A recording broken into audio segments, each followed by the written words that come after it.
How many miles? The settlers who arrived in New England in the early 1600s were searching for religious tolerance, but ironically, they were intolerant of others.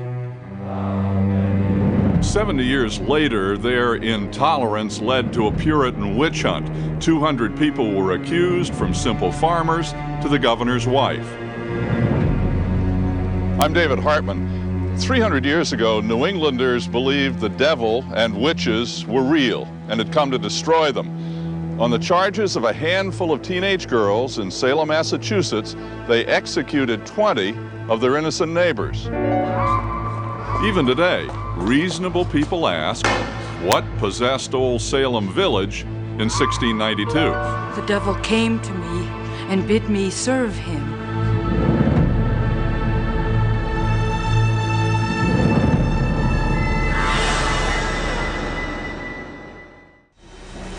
In the late 1600s, dramatic changes were transforming how people lived.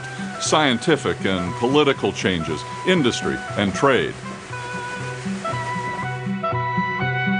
American seaports were thriving, especially the town of Salem. Merchants were making money, gaining power. But next door in Little Salem Village, Puritan farmers were struggling to maintain a simpler life. The new worldliness of Salem town threatened the farmers' Puritan values. There was no love lost between town and village. Family rivalries and the village's desire for independence from the town divided the town and village.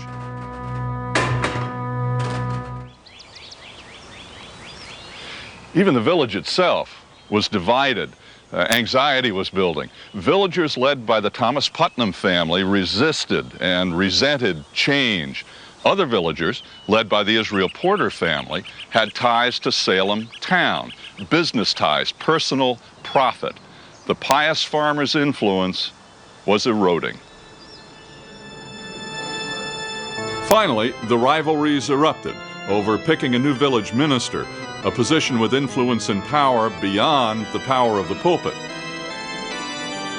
Into this quagmire steps Samuel Parris, a struggling, complex man who was quick to see the devil's role in any misfortune. Then something strange happened that pushed Salem Village over the edge. In the winter of 1692, it was incredibly cold. One evening after dinner, some young girls of the village gathered at Reverend Parris' house. What happened, the examinations and trials that followed, were written down and are still with us 300 years later. Upstairs, Parris' Indian slave Tituba was telling the girls fortunes. It was black magic and forbidden, but the girls were fascinated. Before long, the excitement turned deadly.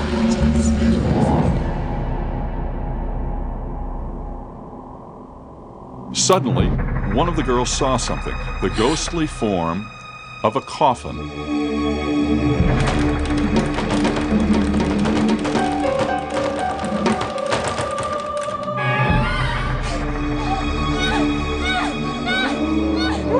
Then the minister's 9-year-old daughter, Betty, began to have convulsive fits. She struggled and fought as if she were being attacked by something invisible. Then his 11-year-old niece, Abigail, began to have fits too. The Reverend Parris was frightened, so Parris sent for the village physician as the girls battled the air. Afflicted, people called him.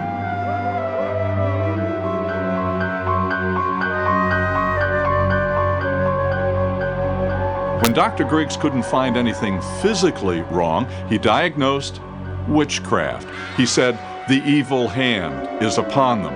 Parris' worst fears of demons and the devil were being realized. What in God's name is happening? What is it, child? Are you in pain?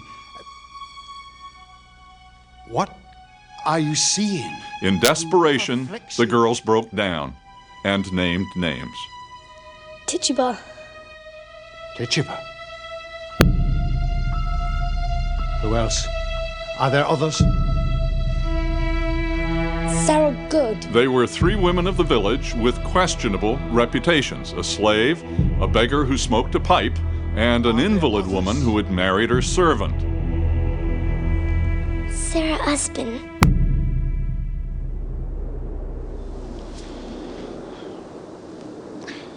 It was February 29th. Warrants were issued. The women were arrested. The charge was witchcraft.